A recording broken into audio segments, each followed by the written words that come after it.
በእንባ የተሞላው የኬቨን ደብሮይን ስንብት።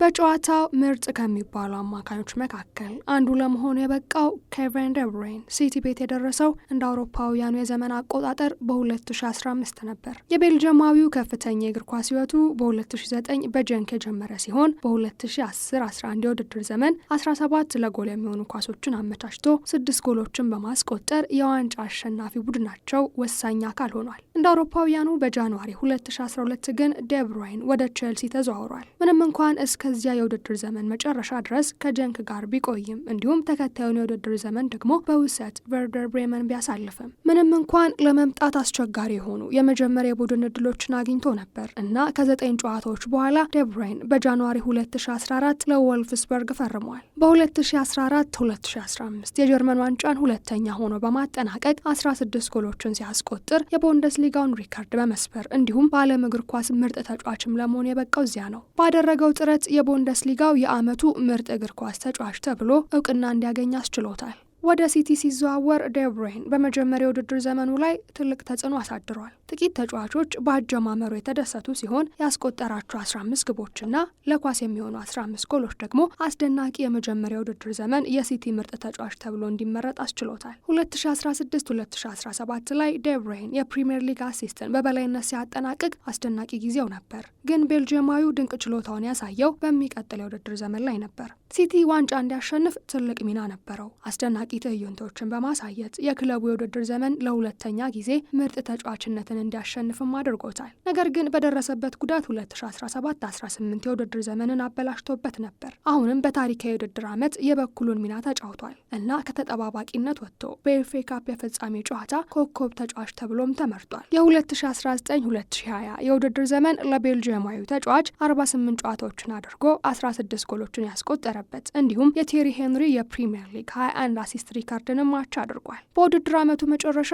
ኬቨን ደብሮይን ታላላቅ ሽልማቶችን አሸንፏል። በ2019-2020 የሲቲ ምርጥ ተጫዋች፣ የዩኤፋ የዓመቱ ምርጥ አማካኝና ፒኤፍኤ ተጫዋች የዓመቱ ምርጥ ተጫዋች ተብሎ ተመርጧል። እንደተወደደ የቆየው ኬቨን ደብሮይን በ2021 ከዜጎቹ ጋር አዲስ የ4 ዓመት ውልን ፈርሞ ነበር። 2021-2022 የውድድር ዘመን አጋማሽ ሲቲ ወደ ፕሪሚየር ሊግ ዋንጫ እንዲያመራ በማገዝ ብቃቱን አሳይቷል። በ43 ጨዋታዎች ያስቆጠራቸው 19 ግቦች ለቤልጅየማዊ የስራ ዘመን ምርጥ ነበር እና እንዲሁ ደግሞ የኢትሃድ የውድድር ዘመን ምርጥ ተጫዋችነትን ለ4ኛ ጊዜ ማሸነፍ ችሏል። በ2022-2023 የውድድር ዘመን ከሲቲ ጋር ምርጥ ጊዜን በማሳለፉ ኬቨን ደብሮይኔ በ2022 የባሎንዶር 3ኛ ደረጃን ይዞ ማጠናቀቁም የሚታወስ የታሪክ አካሉ ነው። ታዲያ 10 ዓመታትን በሲቲ ቤት ያሳለፈው ቤልጅየማዊ ኬቨን ደብሮይን በእንባ የተሞላ ስንብቱን የማንቸስተር ሲቲ ደጋፊዎች በደስታ እንደሚያስታውሱት ተስፋ በማድረግ ተሰናብቷል። ቤልጅየማዊው ትላንት ምሽት በርንማውዝን 3-1 ባሸነፉበት ጨዋታ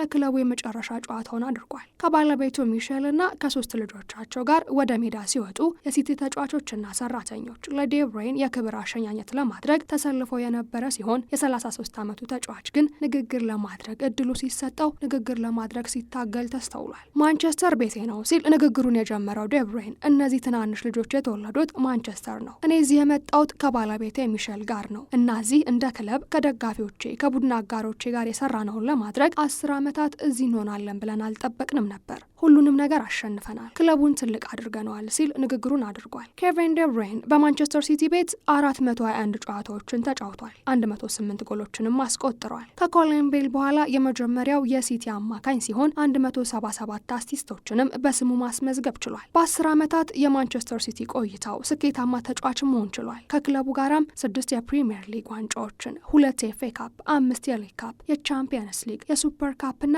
የዓለም ክለቦች ዋንጫንም አንስቷል። የማንቸስተር ሲቲ ደጋፊዎች የኬቨን ደብሮይንን ባነር ለመጨረሻ ጊዜ ወደ ሜዳ ከመምጣቱ በፊት አሳይተዋል። ፈጠራ የታከለበት ጨዋታ መጫወት እፈልግ ነበረ፣ እንዲሁም በስሜታዊነት መጫወትም እንደዛው ብሏል። በእግር ኳስ ጨዋታ መደሰት እፈልግ ነበር እና ሁሉም ሰው ደግሞ እንደተደሰተ ተስፋ አደርጋለሁ። ሁሉም ሰው ከክለቡ ውስጥ እንዲሁም ከክለቡ ውጪ የራሴ ምርጥ ስሪት እንደሆን ገፋፍቶኛል። እነዚህ በስክሪኑ ላይ የምትመለከቷቸው ሰዎችና ከፊት ለፊት ያሉ ሰዎች እኔ ጥሩ ማንነት እንዲኖረኝ አድርገዋል። ከእነዚህ ሰዎች ጋር መጫወት ፍጹም ክብር ነበር። ነበር። የህይወት ጓደኞቼን አግኝቻለሁ እና ሁላችንም በአንድ ላይ በእርግጠኝነት እንደምንመለስ አውቃለሁ ያለው ዴ ብሩይን በደጋፊዎቹ እንዴት መታወስ እንደሚፈልግ ሲጠየቅ በደስታ ሰዎችን ማዝናናት እፈልጋለሁ። ይህ ቡድን በሚያስደንቅ ሁኔታ ጠንክሮ ይሰራል። ይህ ቡድን አሸናፊ ቡድን ነው፣ ማሸነፍ ይፈልጋል እና ደግሞ ወደፊትም ያሸንፋል በማለት ስለ ቡድኑ ያለውን ስሜት ተናግሯል። የማንቸስተር ሲቲው ሊቀመንበር ሀልዶን አልሙባረክ በምሽቱ ጨዋታ ላይ ለኬቨን ዴ ብሩይን አሸኛኘት አድርገዋል። በአሸኛኘቱ ሰዓት ላይ ለተጫዋቹ